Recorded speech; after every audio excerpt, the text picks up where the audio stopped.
yeah. Oh yeah, we live, y'all. We live. First and foremost, I appreciate everyone for taking the time, for all the love and the support on the Broadway podcast. This episode, this is gonna be different. It's gonna be different, man. We got my brother Riyahd Jones, man. He's been a huge impact in my personal life. I met him several years ago at a convention, and I put up on bro. I'm like, hey, bro, I gotta pick your brain. I put up on bro. We exchanged contacts, and that's all she. That's where it started, man. That's all she wrote itself as well. And this man Riyahd, next level entrepreneur, next level network marketer, next level man of God, next level father. You know what I'm saying? And when y'all listen to this podcast, have your ear gates open really, really crystal clearly, because you don't want to miss some sauce. And I'm a quote Riyahd quick. I'm gonna quote him because I sent a couple homies a little sneak peek of Riyahd, and he said in his reel at the end, he thought he was slick with it. He said, "Faith in the truth is what changes the facts." Yeah, no doubt. So let's talk about it. But what's good, man? What's good, man? What's going on, brother, man? First and foremost, I would just like to say that I'm grateful to be here. Thank you for creating a space for your listeners to get value from, a wide variety of people, but obviously centered around the thing that's most important in our life, because it affects every area of our life, which is the foundation of faith, belief, trust in the Father, and things of that sort. And I think that when somebody takes that aspect of their spiritual life seriously, it bleeds over into everything that they do from a physical standpoint. So, man, thank you for creating the space. Thank you for having me on. I'm honored to be here, honored to know you, and I'm looking forward to the conversation that we're going to have over the next, hour, 2 hours, or 4 hours, however long this thing goes. Yo, say less, bro. I appreciate you being in the state of receiving. And I want to start it off here, man, because Lily, I was diving in earlier into the word heavy, and book of Proverbs 27 verse 17 says it best: iron sharpeneth iron, so a man sharpeneth the countenance of his friend. Mm-hmm. And it's so key to meditate on this word, because it's like, hey, Nipsey Hussle said it best too, like, circle got smaller, everybody can't go. And not everyone is in a state of receiving. And I do believe, though, that everyone has wisdom, and I learned from my mentor recently, wisdom's ain't always about what's experienced or what's said. It's also discerning when not to say certain things. Correct. And it's a beautiful thing, man, that, consider you as a friend as well. And iron sharpens iron, bro. So let's just dive into it quick too. Bro, let's just back to the root. Who is Riyahd Jones, man? What was the upbringings for you like? What's your background? Where you from originally? Let's talk about it. No doubt, man. So, man, I'm 30 years old. I'm in the 30 club now. I think that's great, because if you look in the Bible, a lot of things take place for great people at the age of 30, like David, Jesus. So I'm at that point now where I'm 30 years old. I have 3 kids. I've been married for going on now 5 years. And a lot of who I am today has to do with my wife, from a spiritual standpoint, because I never forget, she came home one day. We were just dating at the time. She came home one day and she was like, babe, we got to watch this video. And it turned out to be Michael Todd. It was about relationship goals. And that was the first time I saw somebody that was like a pastor that looked like me, that was cool, that was hip, that was, he broke down the message and the word in a way that I could receive it. And I knew that it was palatable to a lot of different people in different generations. And so I began to listen to him like faithfully, and listening to him from the seed that my wife planted allowed me to begin to take this faith walk seriously, which led me to, other people, other voices that have played a role in me becoming who I am today. So got to give, honor to my wife for that. But outside of that, man, I'm an athlete by trade. I played football growing up my entire life. I thought that was going to be my ticket, my meal ticket to make millions of dollars. And that dream got kind of crushed. I got cut by the Detroit Lions, fairly early, like very early into the career. It was actually my first day of practice. I got cut. And I'm on this flight back home asking myself, like, What are you going to do now? Everybody that you know, they're, trying to be a rapper, they're selling drugs, or they're an athlete, and the athlete door look like it's closing. So what's going to be that thing that you can do to create financial success? Because at the end of the day, I didn't know anybody that was financially successful from doing anything else outside of those things. Like people that I knew that were working a job around this time weren't successful financially. So I had to figure it out, and I got introduced to network marketing. That's how I actually met my wife, through the industry of network marketing. I met really great people in the industry, met some mentors who still pour me today through the industry of network marketing. And so that's kind of like my journey in a nutshell. I went from being an athlete to finding the industry of network marketing. Through that industry of network marketing, did very well for myself financially, met great people, met my wife. And then that led me to doing other business models. Like I have a brand called House of Holy that did really, really well in its first year of business. And so, man, I'm excited for the future and everything that's to come, because we're really just kind of scratching the surface on what's possible. Man, that's beautiful, bro. All glory to the Most High. All praise to the Most High, bro. And, bro, yeah, that's fire. That's fire. And to reflect on, it's like, talk about your journey with football. When one door closes, y'all opens another one. Mm-hmm.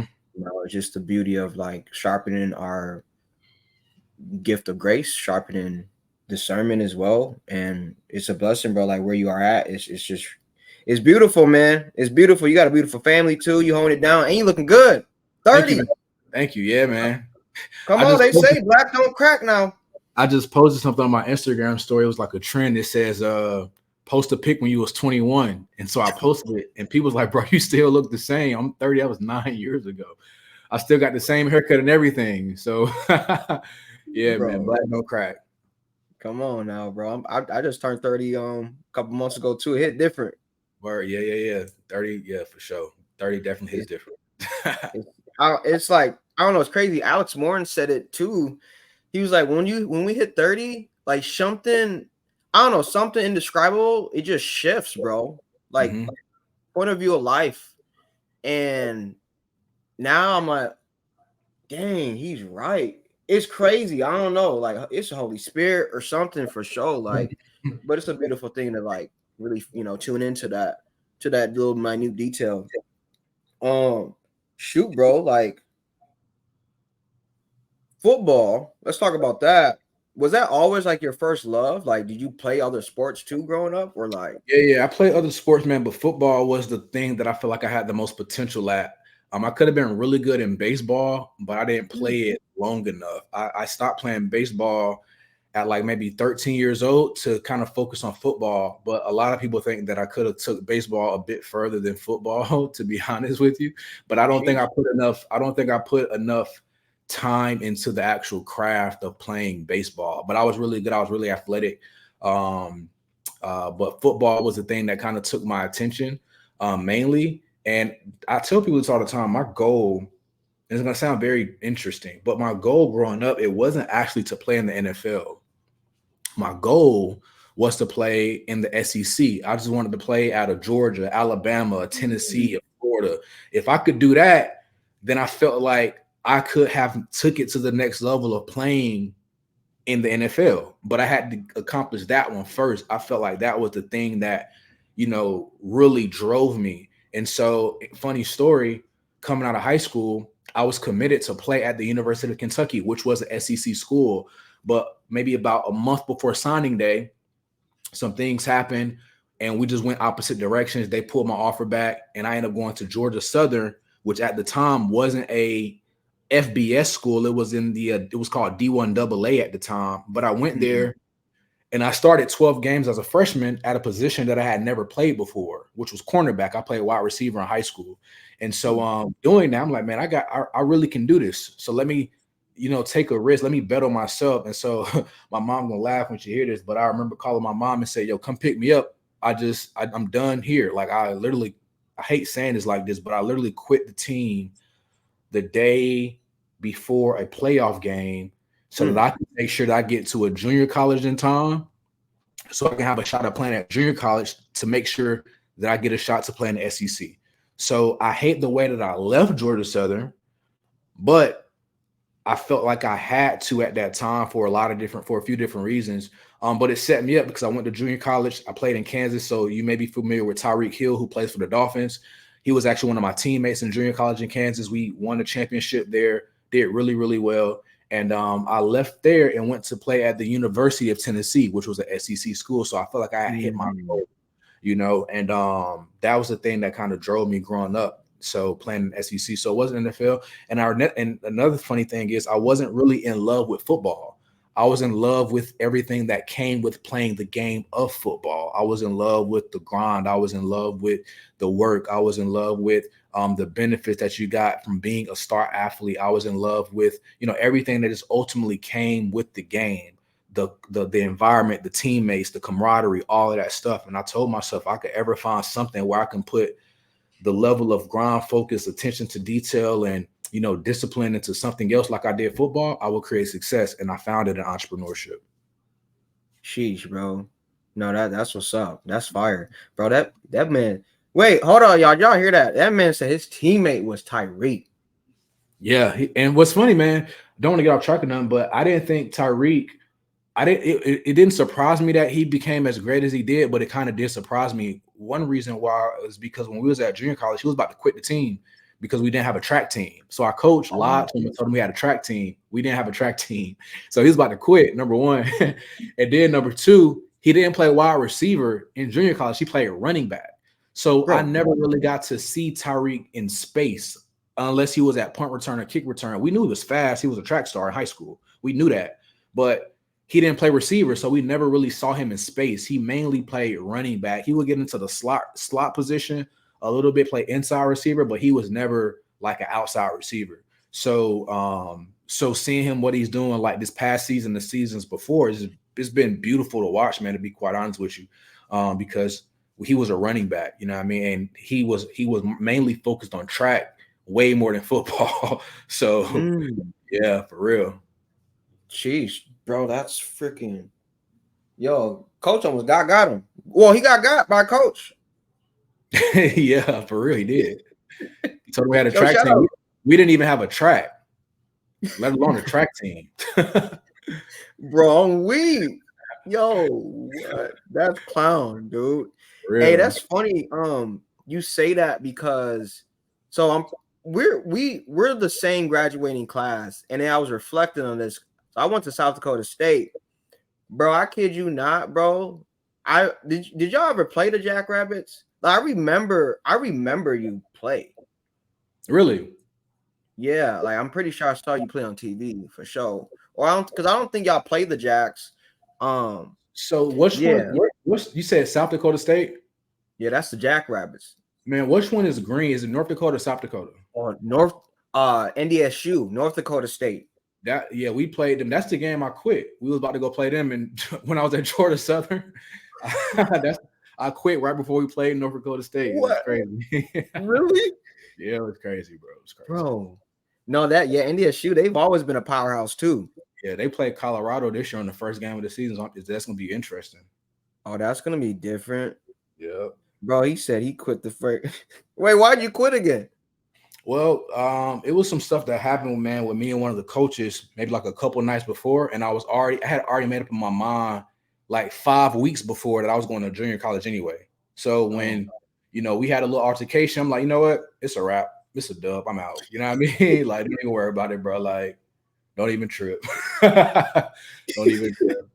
And I hate when I look back at it, I hate it because, I'm not proud of quitting. I don't want to be a quitter. I didn't want to quit on my team. I was a starter, bro. You feel what I'm saying? But I was so immature. I was 18 years old. You know what I mean? I didn't understand certain stuff, man. I'm 18. I'm just now really becoming an adult. So I didn't really understand certain things how I do now. But yeah, that actually happened. I quit right before we played North Dakota State in the playoff game. Like the day we are boarding, about to get on the flight to go to North Dakota State, that's the day that I quit. The game was the next day. Dude, what? That's crazy. Real rap. He's like, I'm out this John. Deuces. All right, man. Let's talk about it too, bro. I know you mentioned your mother as well. have you always had a close bond relationship with her too? Yeah, man. So my dad went to Iraq when I Mm. was like maybe 9 or 10 years old. He left to go to Iraq. He worked over there for 10 years. So for 10 years of my life, I only saw my dad like twice a year, maybe one time a year. And at this time it wasn't Zoom, it wasn't technology how it is today. So we had to write letters to my dad. So we'll write a letter, ship it way to Iraq. And by the time he wrote back, it's been like 3-4 weeks done passed. You feel what I'm saying? So I Wow. gotta so yeah, and the phone bill used to be crazy high back in the day to talk to my dad. Mhm. This is early 2000s, you know. And so me and my mom, that's who was like present in my life on a day-to-day basis. That's who kind of like, raised my dad did the best he could from overseas, but my mom was the one that was there.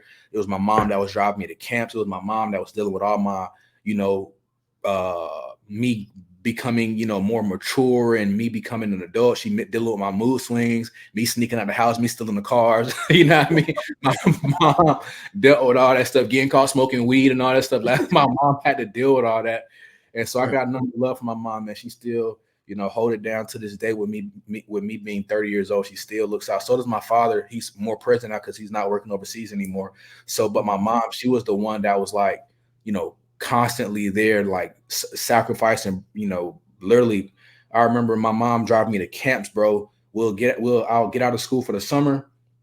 And that summer, my mom dropped me to Clemson, South Carolina, Virginia, Oh wow. Alabama, Mississippi State. My mom in the whip, bro. We on it, just me and my mom, my little brother. So nothing but love and respect for both of my parents. My dad, he's my hero because him, it taught me about sacrifice. It taught me about sacrificing the present for the future. My dad, he went to Iraq because that was his way of providing a better life for us. You feel what I'm saying? We didn't grow up in the best environment, the best neighborhood, but in that place where we live, we had the best. And my dad Mm. made sure of that, you know what I mean? Because he was willing to go over there and sacrifice work in Iraq. This is when the war is going on. And bro, I remember my dad called us one time and he was like, man, they just got to shooting on our campsite. And the chair that I normally sit in, or the place that I'm normally at in the house, or the tent, or wherever he was at the time, a bullet hole came right in that area where he's normally at, but he wasn't there at that particular time. You feel what I'm saying? So just being in that war zone, that environment to provide for us, I always think about that as me being a father in ways that I got to kind of go out my way, sacrifice to provide for my family. So my dad's my hero for sure. Bro, appreciate you sharing that, man. Hey, salute to Pop, salute to our, moms, bro. It's a beautiful thing to reflect on, like, those are our first mentors, Yep. our parents. It's a beautiful thing too, even as two black men, we have both parents in our lives still, and are your parents, are they still together, if you don't mind me asking? Yep. Yep. Okay. Yep. We're talking about So like let's maybe talk. like I think like 32 years of marriage or 31 years of marriage. Yep. Which Come is on rare now, in bro. today's world. It is rare, and it's more intimately cherishable to be in a state of gratitude of you expressing that. You know what I'm Yeah. saying, bro? Like, God, I couldn't imagine having to have one parent. Like I couldn't imagine. So when I hear different people's testimonies, testimonies I can relate to, testimonies I can't relate to, it just goes deeper into the state of gratitude, bro. And yeah, bro, I appreciate sharing that heavy. All No right, bro, doubt. let's talk about Yahweh, your faith journey, bro. Yes, sir. Where did it begin? So man, you want to know what's interesting?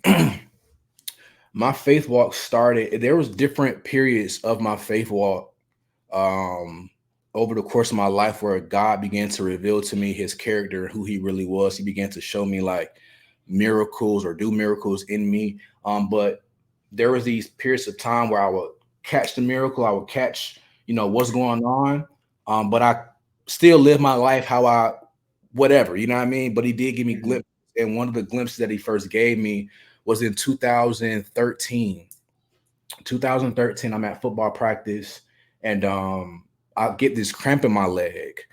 and I'm thinking it's a cramp anyway. And I continue to practice.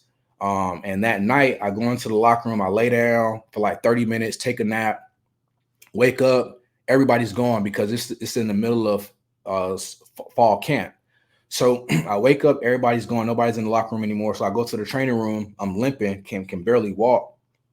Go to the training room, and one of the trainers, his name was Rob. Rob saved my life. So shout out to Rob. I asked Rob to get me something called Normatec to put it on my legs, because Normatec is squeezes your legs, relieves some of the pressure, relieves some of the pain that you feel. It just kind of it's like a recovery treatment. And so I asked Rob for the Normatec. Rob tells me, man, I'm trying to get back to my family. It's camp. We got an early day tomorrow. Let me just get you an ice bag and come to the training room in the morning. I'm like, all right, bet. So he gives me the ice bag. I go back to my dorm room. Wake up at like 3 a.m. I try to stand up. I can't stand up. I turn on the light.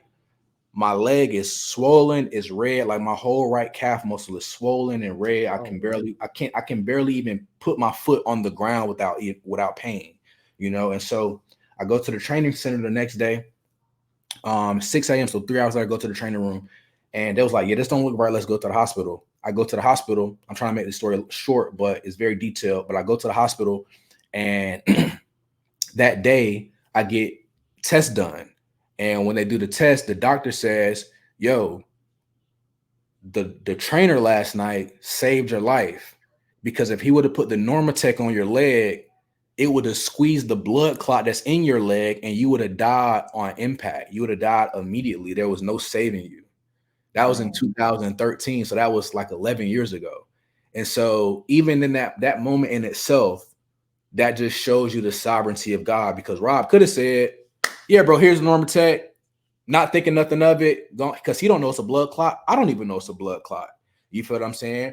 And so what ended up happening after that was the doctor told me that I wouldn't be able to play football for 365 complete days, like no practice, no nothing for 365 days, because I had a blood clot and he was going to put me on blood thinner pills. I'm like, bro, ain't no way I'm taking these blood thinner pills. There's no way I got a real blood clot, because blood clots didn't run in my family. I came up with this theory that I had a torn calf muscle, which I did, and this torn calf muscle caused the blood clot, but the blood clot will go away by itself, and I just got to deal with the torn calf muscle. We recover the torn calf muscle. I'd be able to get back on the field. So that was my working theory. So I never took the blood thinner medication. And they was calling my mom. I'm in Tennessee. They calling my mom way in Georgia, like, yo, you need to come up here and talk to your son. He won't take the blood thinner pills. And my mom came up. She came. And she pulled up. She pulled up. She's trying to convince me to take these pills. I'm like, Mom, I'm not taking these pills. There's no way. I got a real blood clot. If I do, it's going to dissolve on its own. But if I take these pills, I can't play, because the blood thinner pills thins your blood out. And anytime you have any type of contact, it makes you bleed.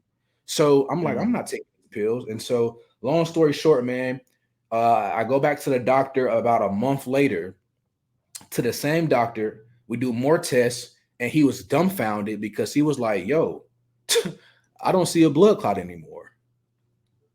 I do not see a blood clot anymore. But he was so in disbelief that he was like, okay, maybe my machine is broken. Maybe something is wrong with my machine. So let's schedule you a appointment at Emory Hospital in Atlanta, Georgia, which was 3 hours away.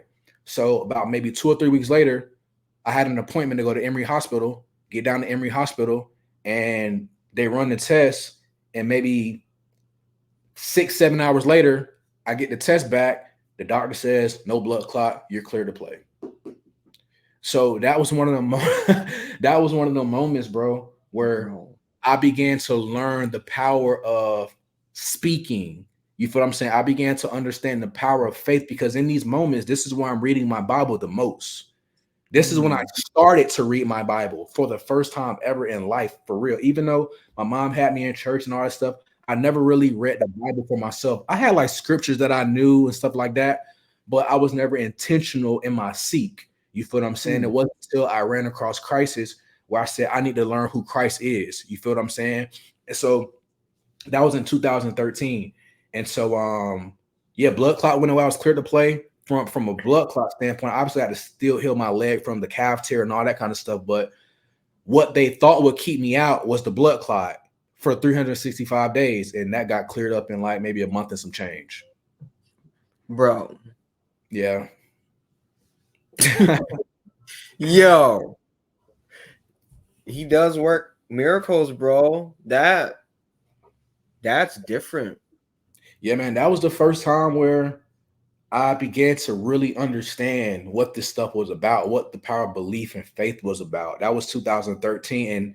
And, I didn't, become like this disciple or this advocate for following the way and all that stuff at this person. I'm still young. I don't understand for real. I'm still immature. I'm like maybe 20 at the time, but I began to have, again, he showed me glimpses of who he is over the course of my life. And so when 2018 rolls around, 5 years later, this is when I really began to start my faith walk. This is when my wife brings the video home and I watch the video and I began to listen to Michael Todd every day. I started listening to Darius Daniels every day. I met a mentor shortly before this named David Imonitie, who I felt like was a template that God assigned to me to say, this is what your life could look like. And he kept talking about the power of faith, belief. He kept talking about God. I'm like, man, I need to figure this stuff out for myself versus only listening to what he's saying about God. Let me do my own research, my own study, so I can know who he is for me. And that led me down this path of just this constant seek. And it's obviously the key to who I am today. But again, over the course of my life, there's been glimpses from 2013 to the whole me even getting the shot to playing at an SEC school like Tennessee, how that even came together. So God has always been showing me who he is over the course of my life. I can even take it back to childhood. You know what I mean? So there's always been glimpses. He's always been showing me who he is. But it wasn't until 2018 where I began to like really seek him out for myself. And I became a true follower of the way. Bro, that's the only word that popped in my head. That's just beautiful, bro. Yeah, man. No doubt. That's just beautiful, man. And like, yo, for the listeners that's tuning in, Riyahd said something really clear. He said that he did not want to, I'm gonna paraphrase it, rely on somebody else to find the way. And you literally applied 2 Timothy verse 15. Study to show yourself approved unto Elohim, a workman and age to be ashamed, rightly dividing the word of truth. And like, y'all, he wants us to do our own due diligence to study and not rely on a pastor or mentor, YouTube, TikTok. You know what I'm saying? That's beautiful, bro. And dang, dude, that's mind blowing. Yeah, appreciate you sharing that for sure. Absolutely, That's bro. different. Wow. So like, was it after college you start more like intimately engaging in the word versus reading? Yeah, so it was like in college after that experience, I obviously started to read my Bible more. You know what I mean? I started to like really study the word, but I was still you can read the word, but you can still kind of just be far away. You know what I mean? And that's kind of how I was. I was still living my life how I wanted to live my life, but I was still coming back to the word because there was a seed planted in me since the youth, bro. You know what I mean? I always knew that there was a God in the sky. I always knew that Jesus sat at his right hand. I always knew there was a Holy Spirit that lived on the inside of me. I always knew this stuff. My mom kept me in church, but it wasn't until I had these experiences and these encounters where I began to really start to understand who he was for me, And so after that experience at Tennessee in 2013, that's when I began to like read and study the Bible for myself. You know what I mean? Then I had more experiences over the course of time where, I would kind of draw away and then if something would happen, it'll put me back in. You know what I mean? And then, but in 2018, that's when the walk really started and I got serious about my walk. That's when I got baptized with my wife in 2018, July 2018. And that's when I can really say like, since then, it's been a constant seek. It's been a constant every day. He is my life now. You know what I mean? Before it was a part of my life, but now everything in my life builds around the way, the word, you know what I mean? But it wasn't always like that. Bro, that's lit. Appreciate you sharing that. And like, it's just a man, it's just a beautiful thing because everyone's journey is different.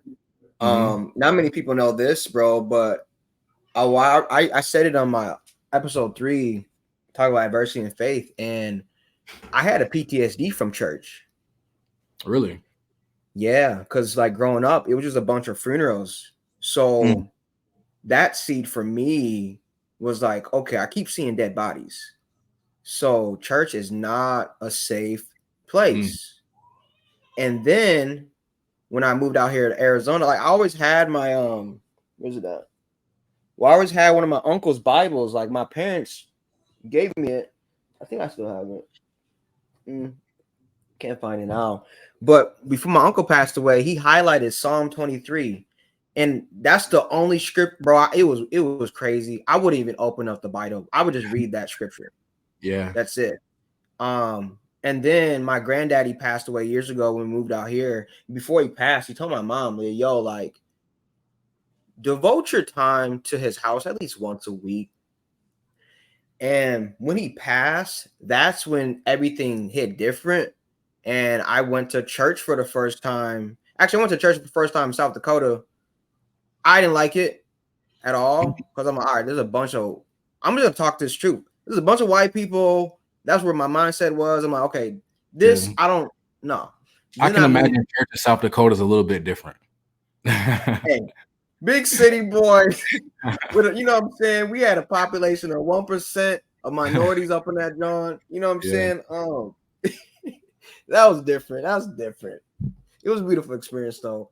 And yeah, man, I moved out here. I went to a church in Chandler, and it was cool because I was open. That's when I got introduced to network marketing and entrepreneurship. But I was like, hey, where my black folk at? That's where my mind was. I'm like, I need diversity. And then I came across Church for the Nations. And when my boy, shout out Isaac Perez, he was like, bro, you trying to pull up the church? I'm like, let's do it.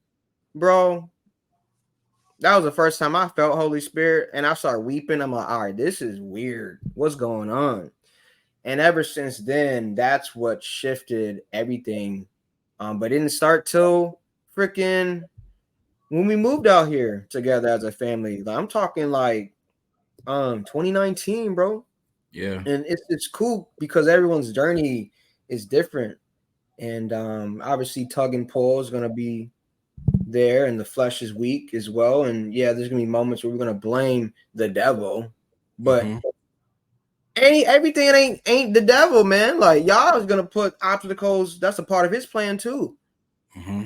And People and gotta then understand recent, that the people, and so when people say that, because that can really be somebody's philosophy that the devil is doing this or the devil made me do it, and they could really truly feel that way. But the what I would like for them to understand is that the devil is owned by God. The devil is God's tool. You talk about understand what I'm saying? And so there's nothing that can happen in the life and there's nothing that can happen in the life of a believer that doesn't pass through the hands of God. So even if the devil did do it, even if the devil did put it there, God allows it because he knows that he can use it. He knows that it can work something on the inside of you, can help you get better. So people shouldn't give the devil power because the devil is owned by God. He's God's devil. He's God's tool. bro. Let's talk about it. That's why y'all was like, oh yeah, go ahead and test my faithful Job. See what Mm-hmm. happened. You can try him. You can try him. Here you go. No You know doubt. what I'm saying? And yeah, bro, like it's just amazing, man. The journey's amazing. It's been beautiful, and ever since then, like you, intentionally seeking and staying patient, even during the moments of, I'm sure you've experienced frustration of not hearing his whisper. Mm-hmm. Those are beautiful moments too, though, because there's so many areas and dynamics on a broad perspective when it comes to like faith, like truly being faithful. And it's okay like to not hear him all the time, but when Yeah. you hear him, it's gonna be loud and clear for And sure. sometimes, and so, no doubt. And sometimes, sometimes we don't hear him because we haven't responded to the last thing that he said, and we're waiting on a new instruction from God when He already responded to us with something, and we haven't taking action on the last instruction. So he can't speak anything else because he already told us what to do, whatever that may be. Or we're speaking to God on the level that he's no longer at. He's on a level up, and he's trying to wait for us to come up to that level of awareness, that level of understanding. And when we get there, now we can hear his voice, because truth be told, he's always speaking, because he's always speaking in his word. So it's not that he's never speaking. We just don't have the heart or the level of awareness to understand or hear what he's saying.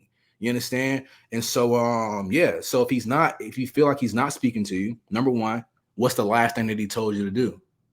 Then number two, are you in his word? Because as you get into his word, it pulls you to a new level. And on that new level of understanding, you'll be able to hear everything that the word is speaking.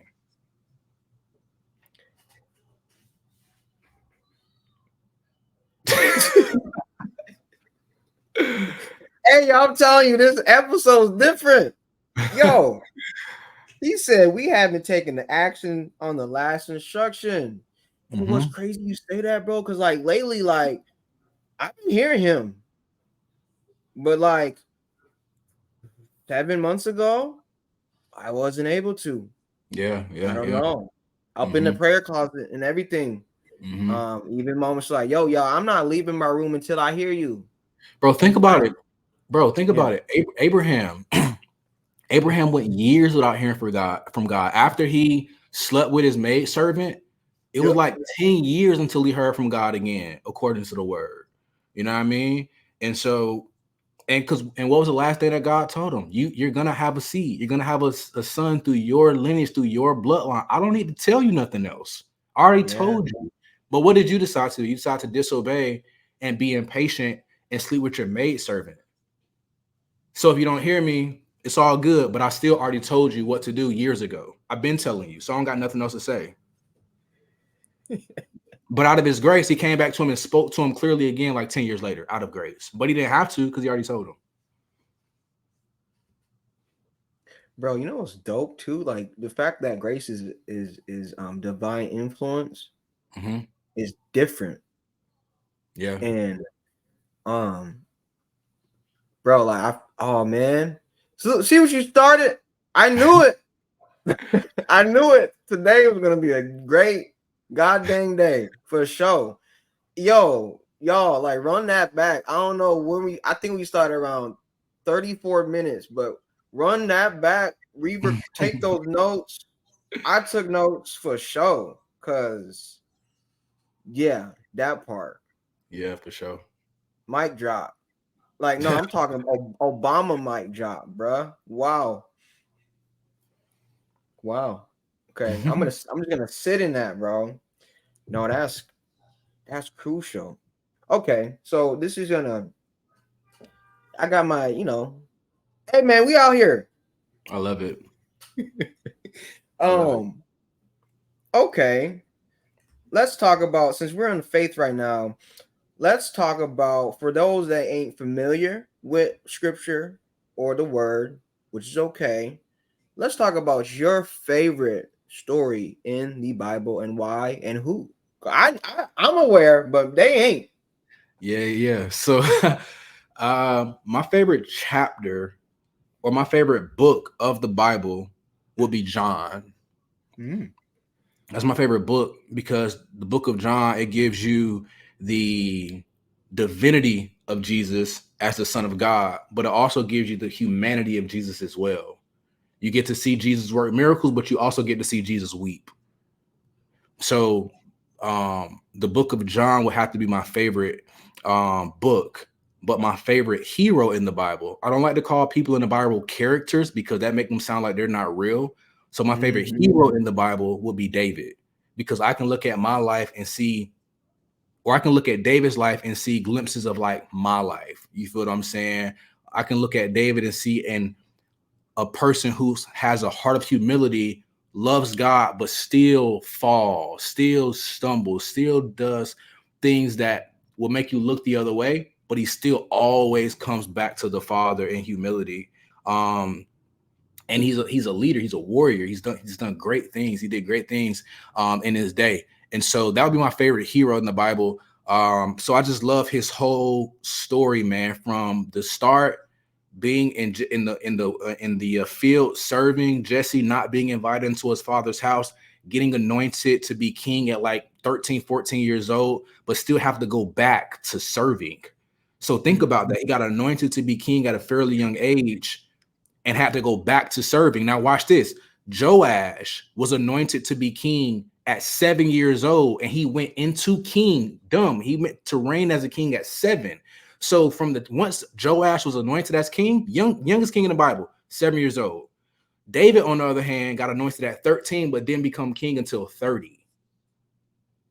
You feel what I'm saying? And so his whole journey of being in the wilderness, being in the place of serving, and then watch this, becoming king, but having to go back into the wilderness, running from his own bloodline, about to be killed by his own son, hiding from his own son, and then coming back into reign as king. So his whole story, bro, it's a story of ups and downs that when I look at my life, I can relate to, no doubt. Bro, that's amazing.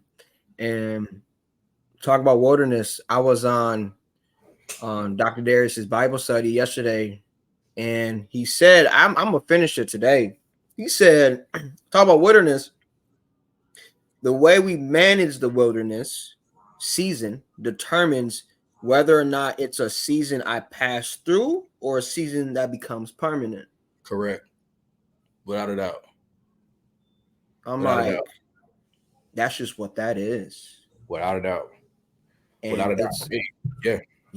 Yeah. When he said that, I'm like, oh, he cold. Because when you think about it, I mean, there's makes sense. Evidence of that being a reality, of it being real. Like the children of Israel, that was an 11-day journey that turned into a 40-year death where God literally waited for a whole generation of people to die before he allowed them to enter into his rest, which was the promised land. Literally let a whole generation of people die because they weren't ready, because they didn't manage the middle. They didn't manage the middle between Egypt and the promised land, which was the wilderness. And if people learn how to manage the middle, they'll be okay. But a lot of people, they mismanage those moments in the middle because it doesn't look like what they expect it to, you know, and that's okay. But when you look at, so most people, there's a theory called the gap in the gain. And most people measure themselves by looking forward. But truth be told, you really want to measure backwards, because when you look how far you've came and you look at what you've overcome and you look at where you are today compared to where you've been, it gives you this sense of gratitude, and it allows you to have a better idea of what you could be in the future.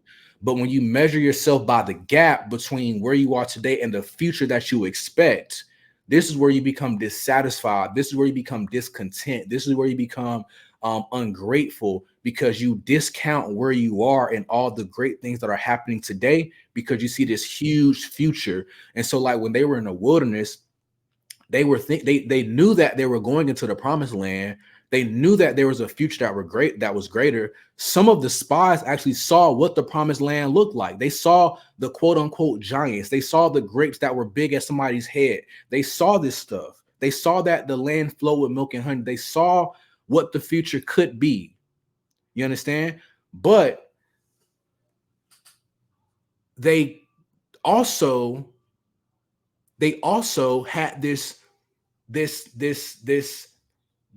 thought process of, why did God bring us into the wilderness to die? We could have just stayed in Egypt.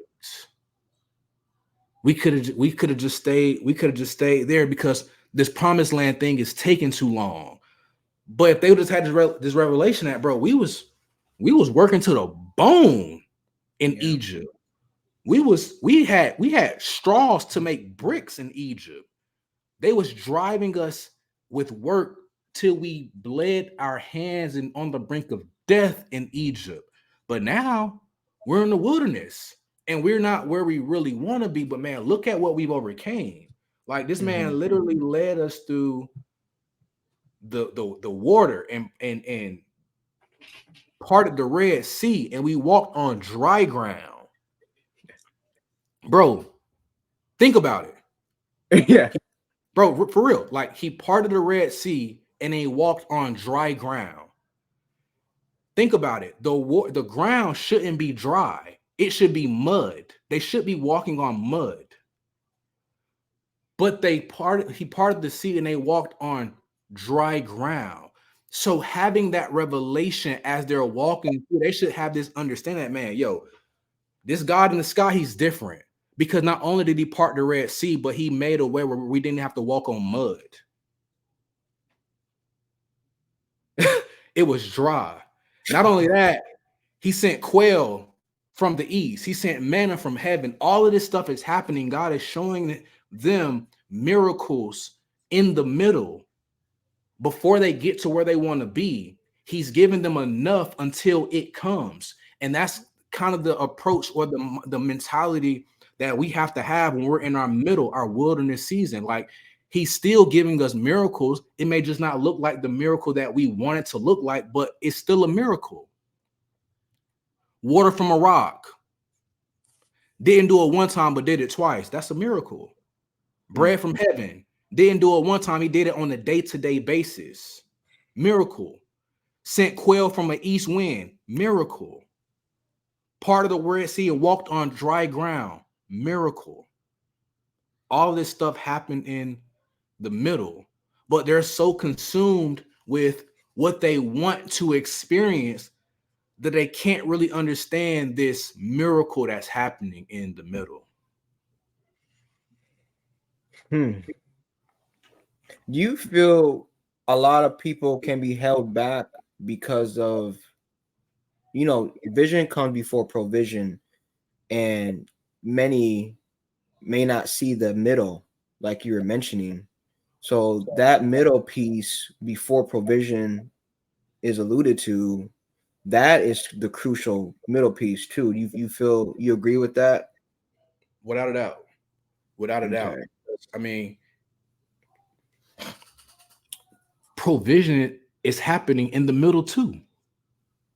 You feel what I'm saying? But people don't have the right perspective. They don't realize that all of the provision that's happening, like, again, going back to the wilderness people, the children of Israel, they weren't really understanding what was really happening. Like, even if we take it back to Egypt, when the 10 plagues came, and all of these plagues were affecting everybody in Egypt but God's people. When all these, locusts came, when blood was in the water, all this stuff that was happening in Egypt, they weren't being affected by it. And then they get in the middle and there's miracles still happening. So they had miracles happening in slavery and bondage, and they had miracles happening in the middle in the wilderness. But their perspective wouldn't allow them to embrace what was happening. Their perspective on how they saw it wouldn't allow them to really understand all of the blessings that were happening in the middle. They couldn't really understand that God was giving them provision right there. It just wasn't what they thought it would look like.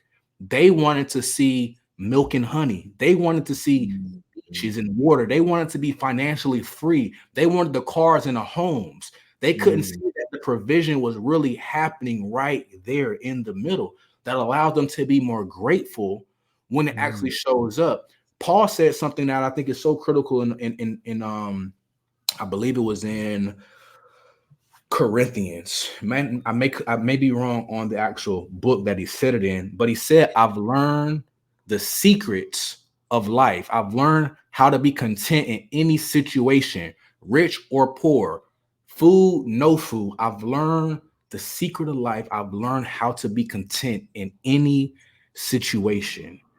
And you only learn how to be content in any situation when you recognize that, man, it don't matter the situation that I'm in one way, shape, form, or fashion, God is providing.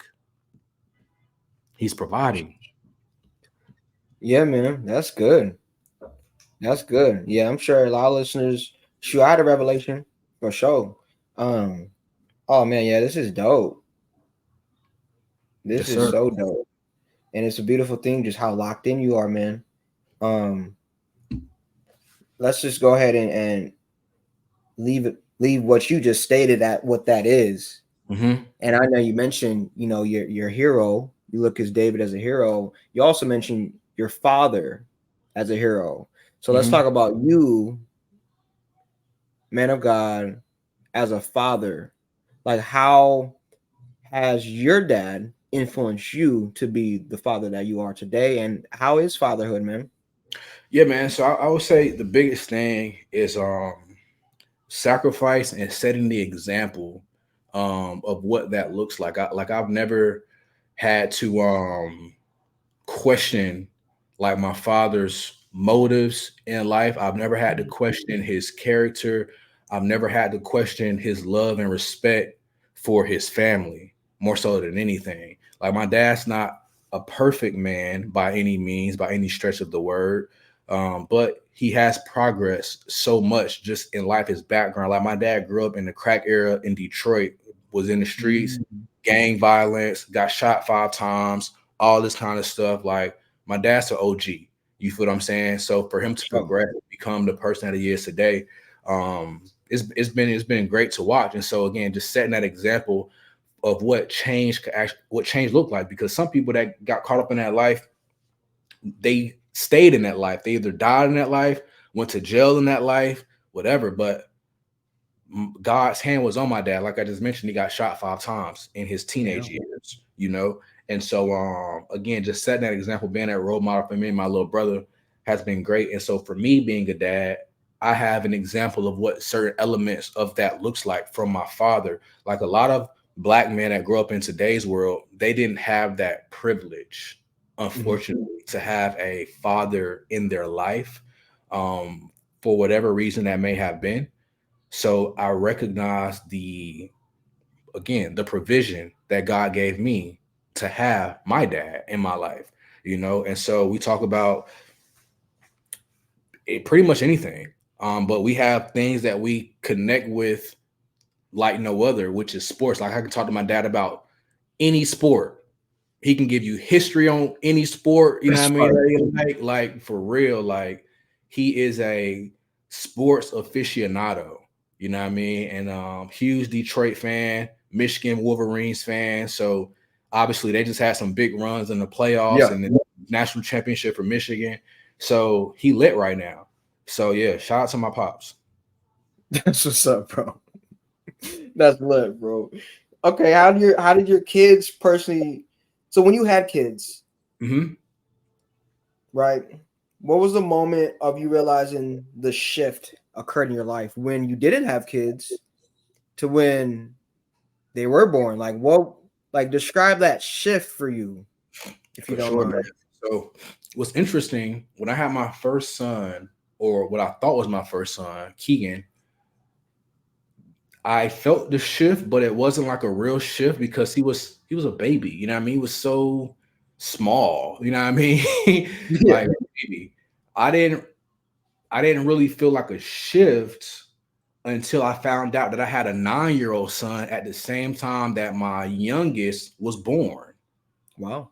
So in 2019, I went from having no kids to 2 kids within a month time span, you know? And so I remember the first time my 9-year-old son called me dad, and I was like, oh, snap. Because at the time, Keegan, he was like a couple months. He couldn't say a word. So my 9-year-old who I had just recently met called me dad. That Wow. was the shift, because now it's like, oh wow, I'm a real dad. You know what I mean? Like I'm a real dad now. And so as time begins to pass, like I began to obviously feel, shifts more so of like who I'm supposed to be as a father, role model, things of that sort. But that's when I began to feel the shift when my 9-year-old called me dad for the first time. And it's like, okay, cool. You're actually a dad. Somebody's really calling you dad now. And as my youngest Keegan at the time began to get older, because my oldest son Adam, he doesn't live with me.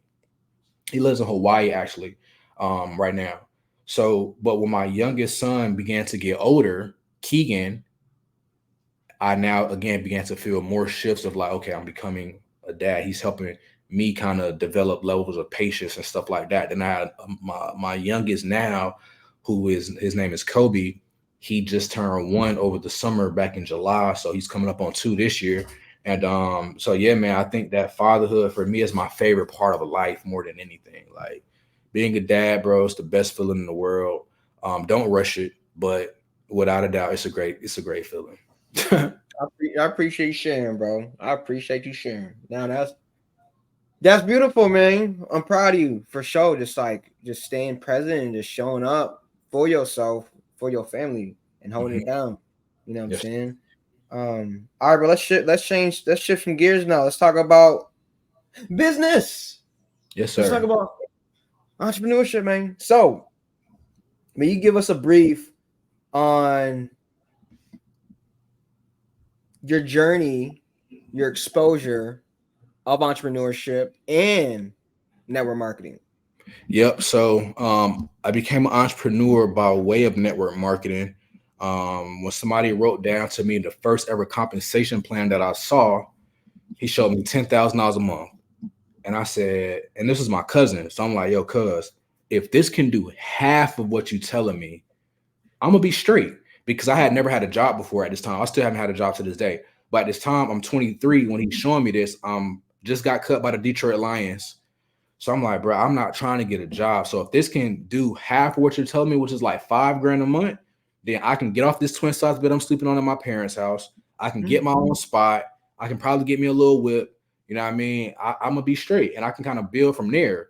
So that was like my introduction to it. He wrote out a compensation plan. In network marketing, they write all the bubbles on the paper. And so I'm like, bro, like if this can do half what you're saying, I'm gonna be straight. And so my first company I started, I was with that company for a year, and I think my first year in network marketing, I probably made like 35, 40,000. So it gave me like a picture of like what was possible. I started making like $1,000 a week after like maybe 2 weeks into the business. So I'm like, man, this is great. Like this is actually doing what he said it could do. Like I'm on Yeah. track. But that wasn't the company that really kind of helped me become financially stable.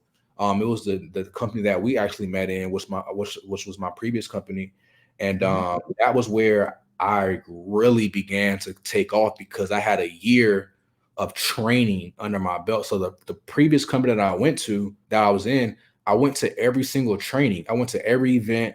I paid money. I drove, spent my last to go to these events to just learn what this industry was about. I got on YouTube and found people that was talking the language of like network marketing, that was giving really good insight on network marketing, and I just became a student of it. And because again, playing sports, I recognize the power in that, becoming like a professional, becoming like a real student of the craft. And so I said, if I'm gonna do it, I'm gonna give it the same energy, effort, and attention to detail and focus that I gave football. And that's what I did. So first year didn't make a whole lot of money, but I made enough for me to say I'm gonna get this another year. And originally I told myself I was gonna give network marketing 5 years. So I started in 2017. So in 2020, I guess 18, 19, 2020, yeah, 2022 would have made 5 years. And so what's interesting, when 2022 came, I did take a break from network marketing. I wasn't planning on taking a break. The break kind of just happened. And in that, I started my own brand, which was House of Holy. And House of Holy, me focusing on me actually being the the owner of this company. There was things that I had to know about that I didn't really have to know about in network marketing, like different phases of marketing, email marketing, text marketing, knowing how to build like a brand and influencer marketing, getting people in your brand, like all this stuff. I had to learn this stuff on like the go, on the fly, because of network marketing. And then take all that. It just took you understanding the power of belief, inspiring belief into other people, and knowing how to lead people. Number two components of network marketing that can make anybody successful. Obviously, you gotta, what I mean, walk the walk, talk the talk, look the part, all that stuff, because people gotta want to follow you. All that stuff's important too. But inspiring belief in other people and knowing how to lead people, that's what creates millions in network marketing, because people can duplicate from that. And but starting Holy, I had to learn different nuances of building a brand, which was dope, because now it makes me a better network marketer. Now that I'm back in the space of network marketing as of at the time of this recording, like 30 days ago. You know what I mean? Right. And so I'm looking forward to being back in the field, because for 2 years I've been out and I've been missing it. Um, maybe about 6 months ago is when I really started to get this bug to start doing something that was impactful, because having a brand, selling stuff online is very transactional. There's no relationship equity there. Like, you sell a product, you pack it, you ship it, you get it to them, they like it, which is dope, but there's no like real interaction, communication, relationship equity being built there, because it's the brand, it's not you. They don't care about you, they care about the brand. So, and obviously there's ways to kind of get people to kind of know you in the brand through marketing and stuff like that, but for the most part, it's transactional. Network marketing, on the other hand, is very relational.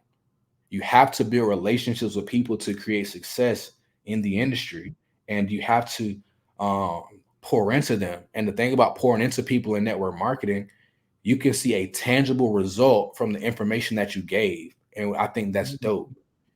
You can tell somebody what to do, give them a game plan roadmap, give them the books to read, get on Zoom calls and inspire them and motivate them. And then 90 days later, you see a result from that.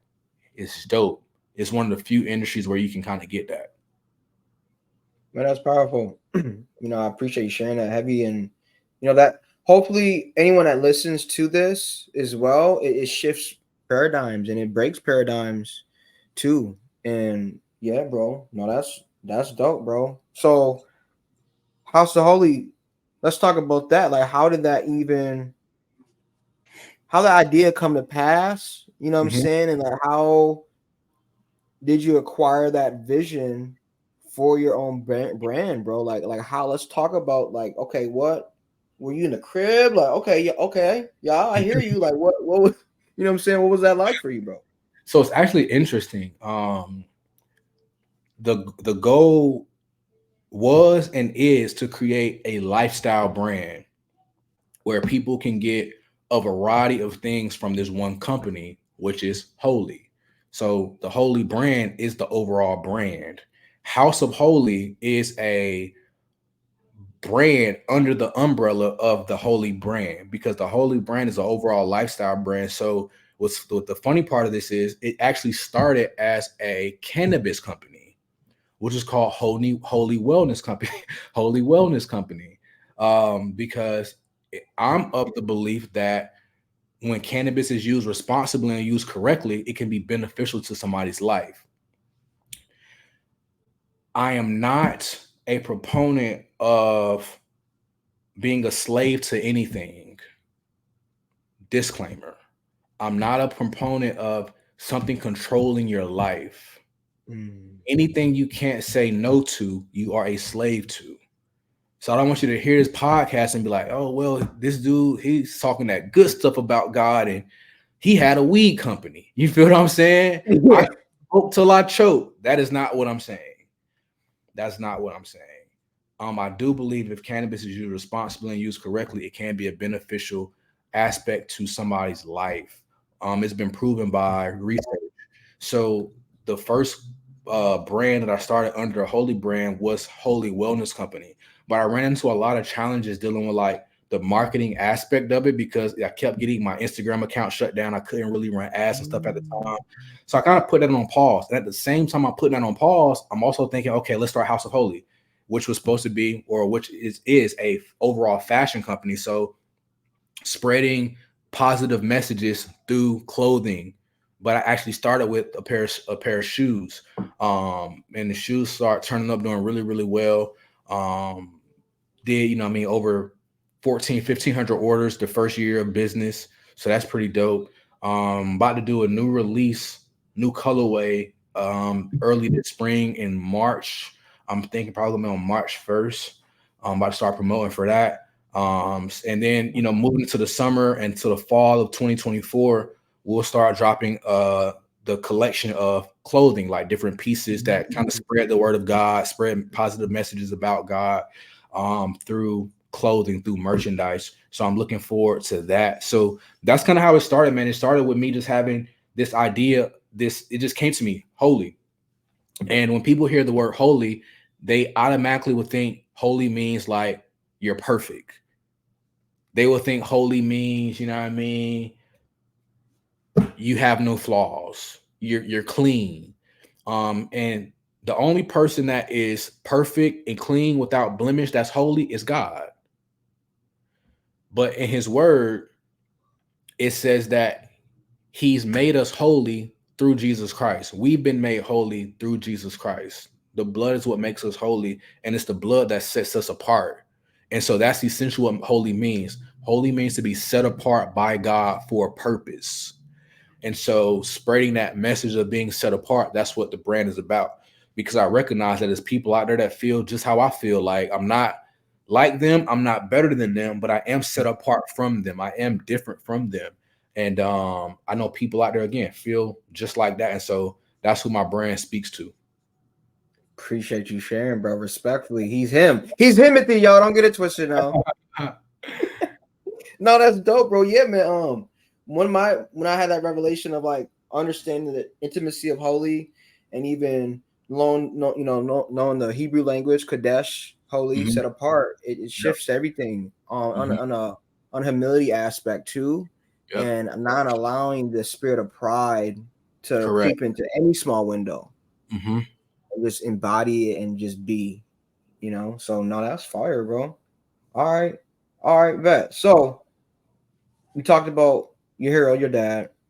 Um, who else has been a huge influence in your life too?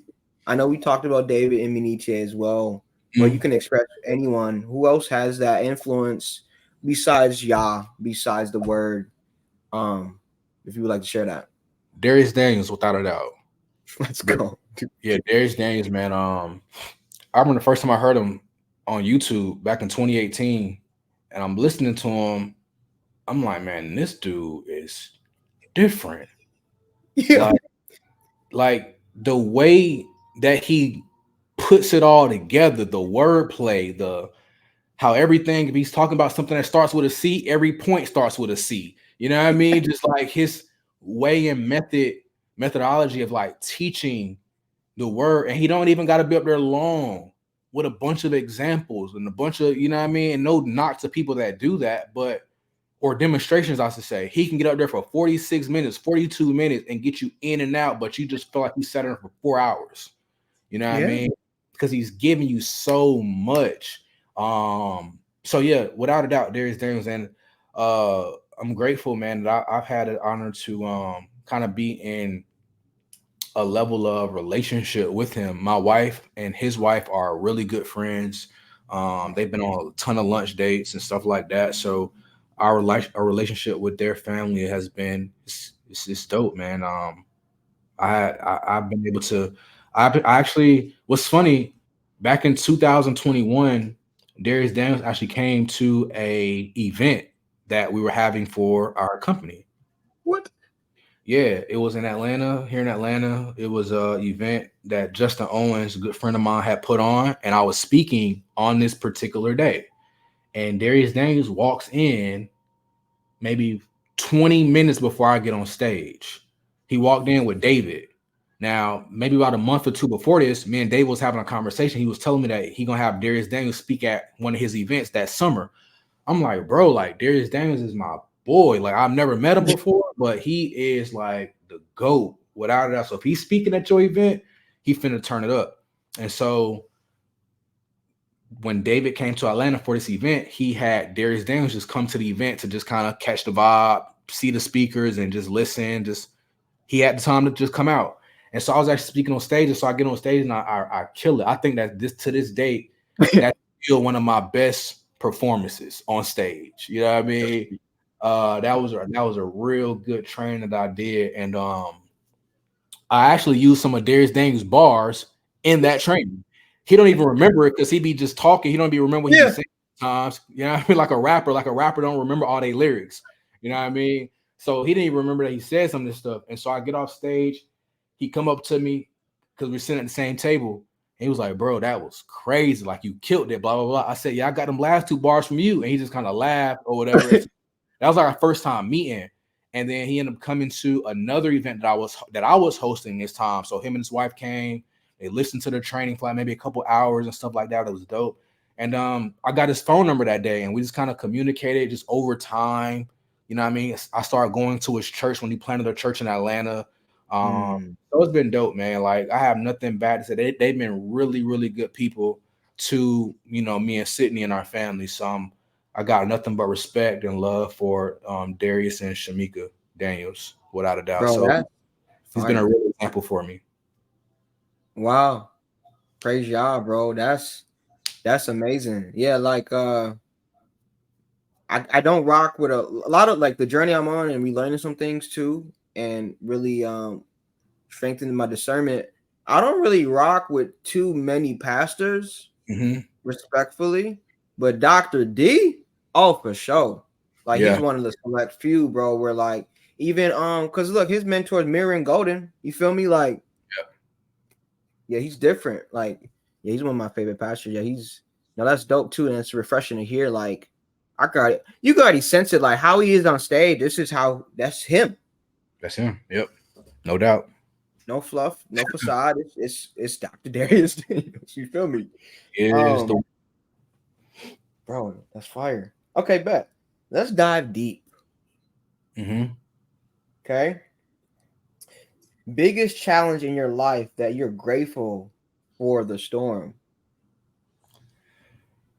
The biggest challenge in my life that I'm grateful for the storm. Break that down a little bit more. What you mean by that? So, I'm sure average everyone has adversity. At one Yep. moment in your life where you face like intense challenge and adversity that you now reflect on and you're thankful for God putting you through that. Hmm. Yeah, man. So there's been a bunch of different moments in my life where I've experienced adversity. Um, and every single one of them have all been beneficial. The interesting thing about adversity, you don't realize that it's beneficial until you get out of it.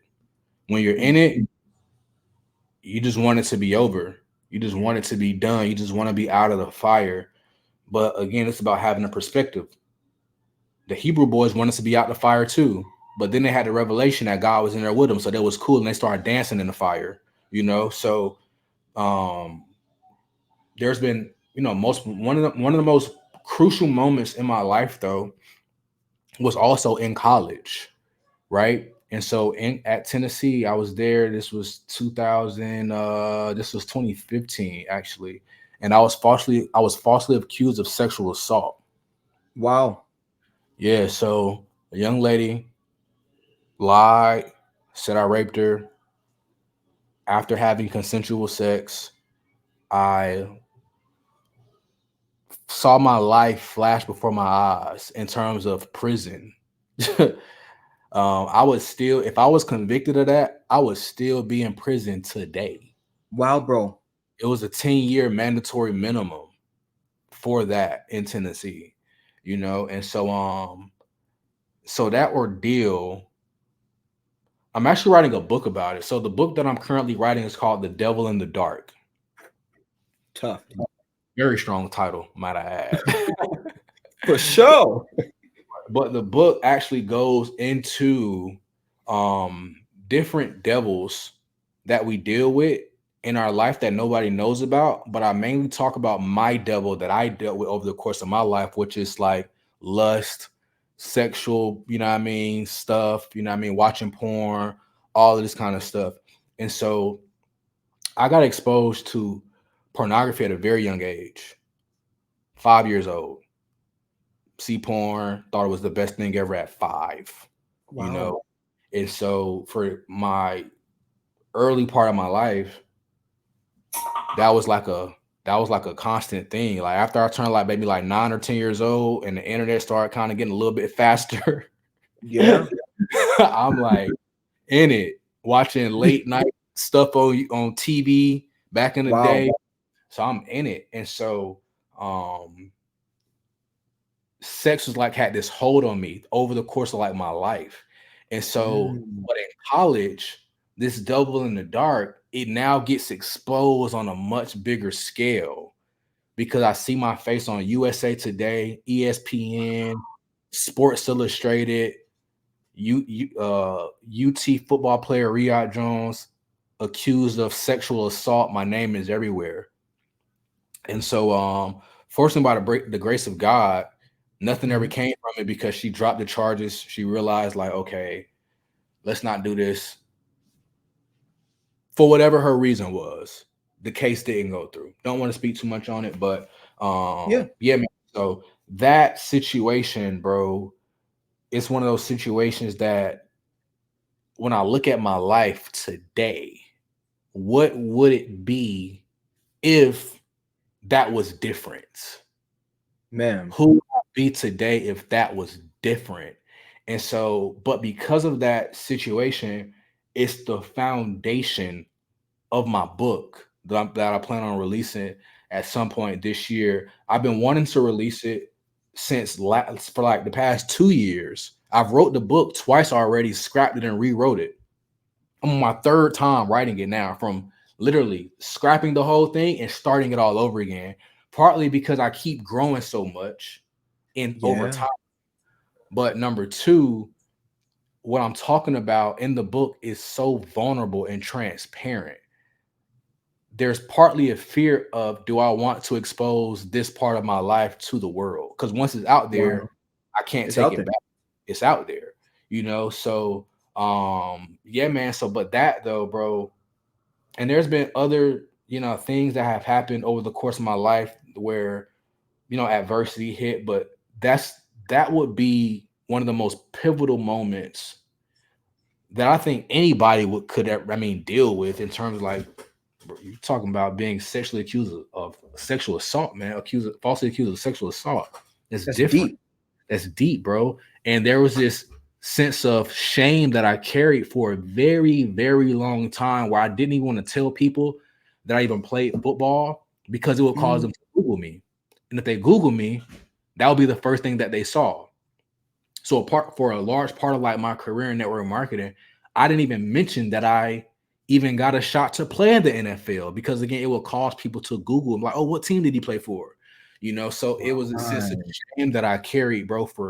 We're talking about, bro, this happened in 2013. I didn't get over this from a shame standpoint until like maybe 2022.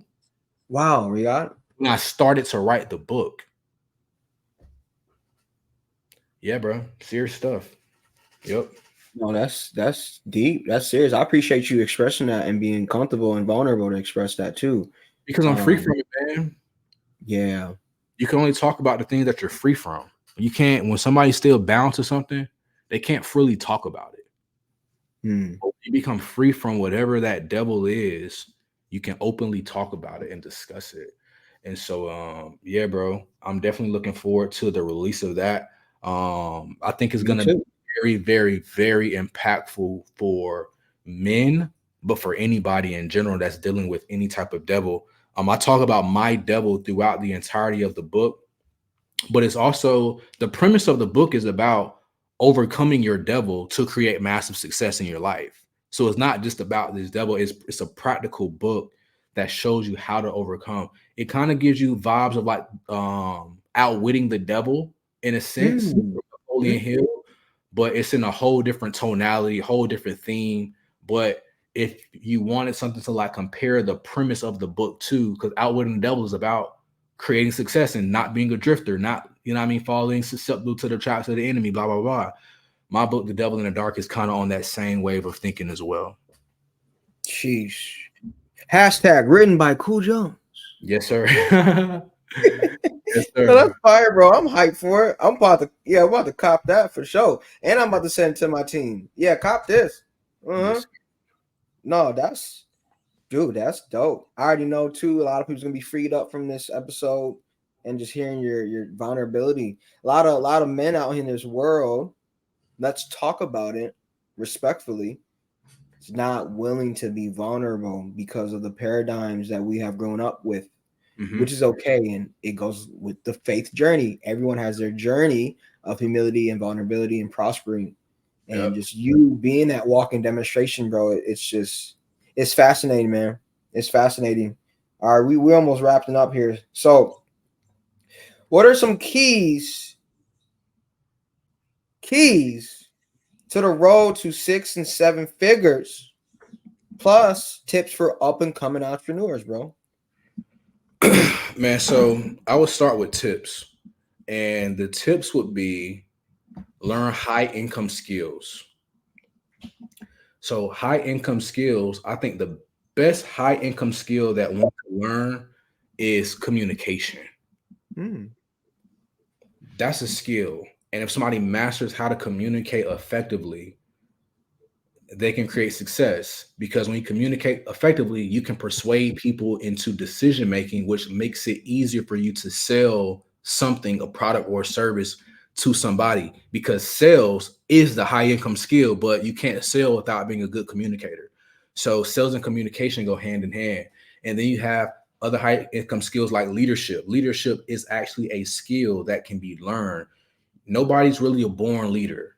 They're a developed leader. And some people develop leadership from exposure, because they get exposed to really good leaders, whether it's their parents, their coaches, people that they've been around. So leadership is not some innate. Now, people have leadership characteristics that are just innately a part of them, but the skill of leadership can be developed. So you got sales, you got leadership, but then another high income skill is marketing and advertising, knowing how to do those two aspects, knowing how to market effectively and advertise your brand or your product or your service to the masses. So learning how to communicate, learning how to lead people, companies, people in general, your family, and then also marketing and advertising. I think those are three skills that anybody can learn.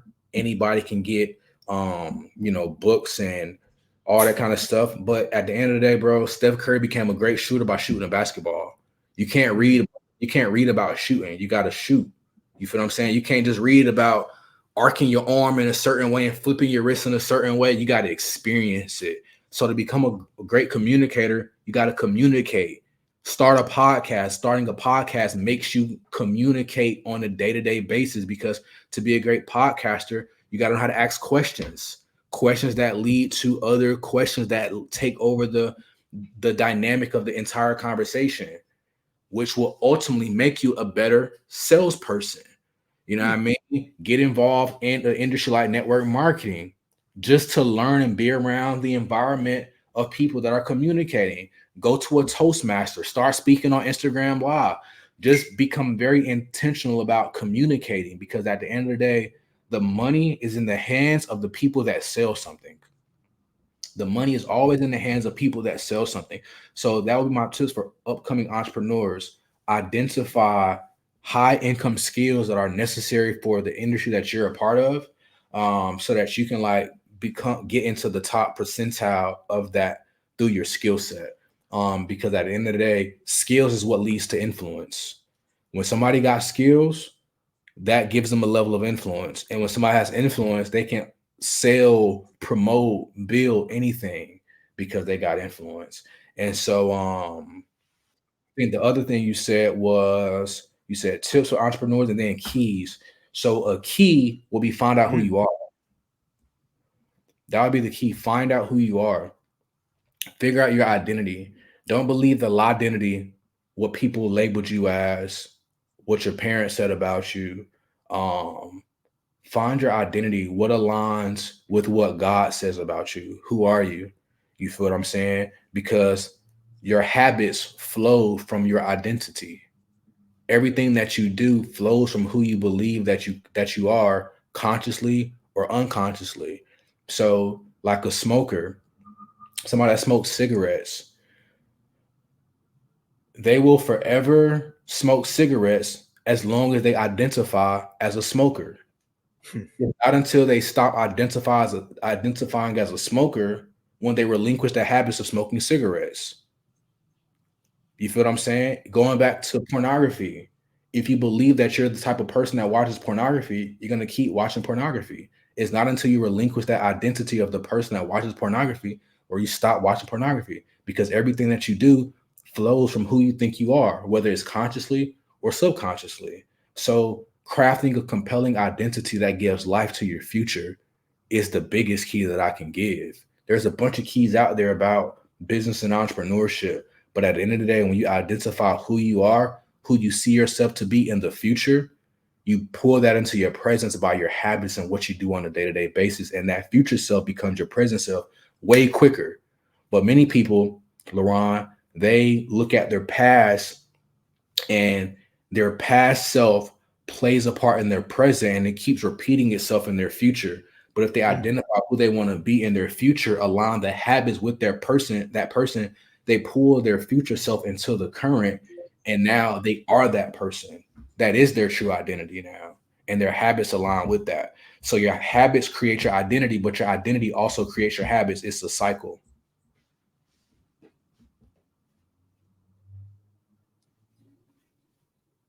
Hey, chill, bro. Dang. No, I appreciate you, bro. Oh man, gosh. Hey, listeners, have those ear gates open. Book of James said best. I believe it's James 1:19. Be slow to hear, swift to speak. Or no, what is it? No, So to speak, quick listen. Yeah. That part. It's really, really key to apply that for sure. Don't drift away from what you heard. Don't drift away from what you heard. Many people are like, he says, they look at themselves in the mirror and they walk away and forget what they look like. Don't be that person. Where'd you get that? That's in Hebrews. No, yes, it's in James or Hebrews. I want to say it's in James. It's in James. I'm sorry. It's in James.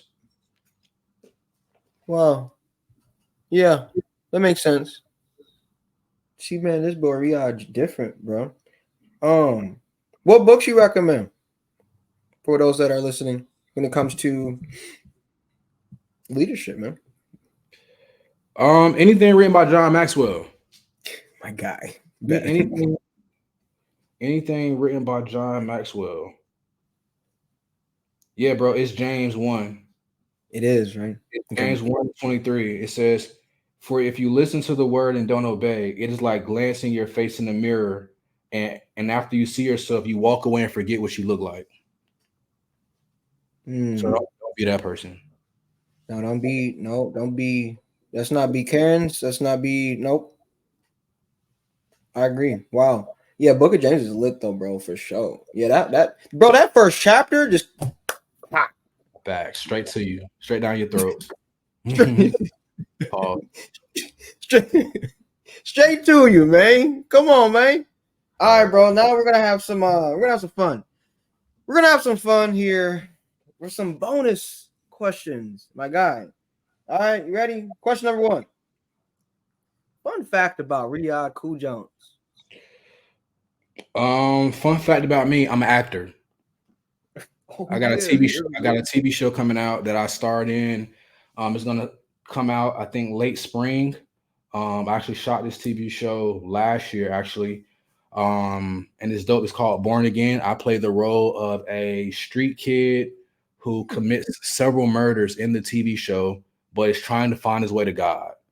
And I'm trying to help solve murders from a friend of mine's brother who got killed. And it's the demonic music label. It's a bunch of stuff. So it's actually a 7-episode series that's going to air this spring. It's still going through the process of being picked up by different streaming platforms. But yeah, I'm looking forward to that. So I'm an actor. I identify as an actor so I can get more acting roles. Lit, dog. Get your Denzel on then, brother. Yeah. Because acting was a fun experience, man. I really enjoyed it. I really, really enjoyed it. Bro, that's lit, man. Now, on a side note, one of my best friends, he's out in LA and he works for AMC Theaters and he interviews everybody. And he said the top people he interviewed was Michael B. Jordan. Bro, he said Michael B's the coolest cat, bro. I bet. Coolest cat. No, that's beautiful, man. Really shift up the industry too. Question number 2. Favorite movie of all time, my brother. Favorite movie of all time. I can't give you one. I gotta give you a list, bro. All right, I gotta give you. I gotta give a small little list of favorite movies. So that's cool. John Wick 1 through 4. That's one in itself. So You can't just watch one John. We gotta watch all 4 of them joints. So that's in the that's one. And then Paid in Full. Love Paid in Full. Juice. Okay. Yep, Juice. So Juice, Paid in Full, John Wick, and I'm forgetting one, man. I gotta give it to you. Dang. It's all good. We'll just go with them. I can watch those though anytime. No matter my mood, I can turn on those movies. And I'm sure That's fire, dog. Oh, that's a good lineup, though. it is All because right. John Wick is OD. Oh, yo, number 4, Crazy. bro. How he went? Oh wait, let me not ruin it for nobody. Yeah, don't ruin it. Don't ruin it. Let's just say 4 is lit for sure. I know what you was about to say, and he did. Yes, he did. Yeah. Bro, me and my pops was watching it together. We was like, bro, what just happened? What? No, that's even fire. him in the Matrix as well. Like the Matrix trilogy, like crazy. Like Keanu Reeves is just he's goated. For real though. Oh, and I will also add in my favorite actor since one of the Atlanta movies is Denzel Washington. So I can watch anything that Denzel is in, don't matter whether it's Training Day, the movie he played as a lawyer, whatever. Like he is the true John Q. Denzel is that guy. Equalizer, crazy, bro. And yo, you ever see Tenet with his son? Yes, that was good too. Yeah, his son. Not many people know he got a son, but he's talented, son lit. He turned up. Yep. All right, bet. Appreciate you sharing. You know what? Let's have more fun. Top childhood cartoons, bro. Let's talk about it. Top childhood cartoons. Dang. Bro, to be honest, I can't even give you a top childhood cartoon. I didn't even really watch cartoons for real, man. Really? Man, I'm telling you, bro. What'd you do? I was outside, bro. Dang. Oh, okay. Outside, bro. Like I can say stuff like SpongeBob and stuff like that, but yeah. I can't remember even sitting down and just watching cartoons for real, bro. For real. Like I would turn the TV on and watch stuff, but I was more so into like movies and shows as a kid more so than cartoons. Like, you feel me? That's fair. Yeah, bro. Like I'm saying, and my wife, I'm telling you, she always get mad at me because she be like, "Yo, you didn't watch Finding Nemo and Shark Tales?" I'm like, "Man, no, I didn't watch that when I was in the streets. I'm having fun. I'm outside. I'm in the neighborhood. I'm playing basketball. Like I'm up to no good as a kid. Like I'm like, bro, I'm telling you, from the time I'm like 19 years old, I'm outside. That's fire. And I'm watching gangster TV shows, Scarfaces, and for real, bro. Like for real, bro. And like playing Grand Theft Autos, and like that was my childhood. I didn't really watch a lot of cartoons and Disney channels and stuff like that. It was ESPN, sports related stuff, or like, movies that was rated R. Fair enough. Fair enough, bro. Locked it. Hey, you play Max Payne? Bro, I love Max Payne. Max Payne was goated, bro. Max Payne was goated, bro. Bro, Max Payne. PS2 Max Payne. What? Come on, man. Don't let me find the painkillers now. Red Dead Revolver. What? Red Dead Redemption. Red Dead Redemption. Yeah, bro. Like crazy. Yeah. That was hard. You would play James Bond, Golden. Let's talk about it. Yep. Oh, he was locked. Oh, he was a gamer too. For real, bro. I'm about to get me a PS5 so I can get back on. I haven't played video games in like 4 years. Same. But I'm about to get a PS5 because they're about to come out with the new NCAA. So I'm about to start back playing that this summer. And also I used to be a big Call of Duty head, bro. Like once that joint started, I think that joint came out like when I was like in maybe 8th, 9th grade or something like that. That's when I started playing it anyway. Raps. Man, what? Raps. Then like around like 2003, 14, 13 when online gaming started to become like a real big thing because the internet connection started getting fast everywhere. Bro, on me, bro. Yeah. That's funny. Wow. All right, bet. Say less, man. I appreciate you sharing that. Heavy. I had a question. It slipped my mind though. It's all good. It'll come back.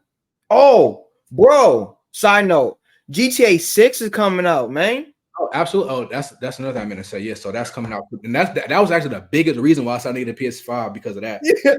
NCAA college football, that's on top of my mind because they just got that talking about it in the playoffs and whatnot. But yeah, GTA 6, that's gonna be crazy.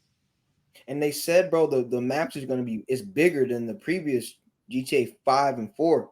I think they said like 3 times bigger too. That's insane, bro. Hey, you was a type. You try to find Bigfoot too, huh? No, man. Oh, No. bro, you remember that cheat code though? Yeah. Oh, me and the homies, Bigfoot got. I never tried it. Yeah, I know you're talking about though. All right, man. Last bonus question. What's a motto that has always stuck with you throughout your life? I can give you one that started sticking with me in 2018. And it's this: if what we have today was created from nothing, imagine what we can create with what we have today. Bars. If what we have today was created from nothing, imagine what we can create with what we have today. So if you think about from the beginning of time, everything that we see today in the world was created from God speaking and saying, let there be, and there was. But then if we think about bringing it even closer to home and thinking about our life and look at where we are today, we started whatever we have, we started it from nothing. So your podcast started from nothing, your business started from nothing. So if you were to take that and say, cool, look at what I did from nothing. What can I do with all that I have created today? The relationships, the connections, the network that I've built, the people that I know, the people that know me. What can I do with all the stuff that I now have if I got all of this from scratch? Game changing philosophy. And it's written. Yes, sir. Wow. Appreciate you. Hey, let's wrap it up, man. Hey, y'all heard it first. Riyahd Jones. Don't play with him. Yes, he's Himothy. Respectfully. Respectfully. And yeah, bro, I just want to, give you your flowers again, man. I'm proud of you, bro. Just holding it down, staying 10 toes down, staying true, and nothing less, bro. You know what I'm saying? And you're operating on a vibration of excellence. That's how y'all wants us to move too. But realizing it's okay to be him. It's okay. You know It is what I'm okay. saying? It's okay to be him only when you know it's him inside you. Come on now. Yeah. Come on now. But all right, y'all. I appreciate y'all so much for tuning in on the Broadway podcast. Cause we go ahead and operate in a broad view perspective. You know what I'm saying? And it was a pleasure and a blessing to have my guy, my brother, Mr. Riyahd Jones up in this John. And it was a pleasure, man. This was great. I know a lot of listeners gonna have a lot of value, and definitely it's gonna be revelation for sure. But all right, y'all, just stay tuned until next time in the next episode of the Broadway podcast. Let's get it. Yeah.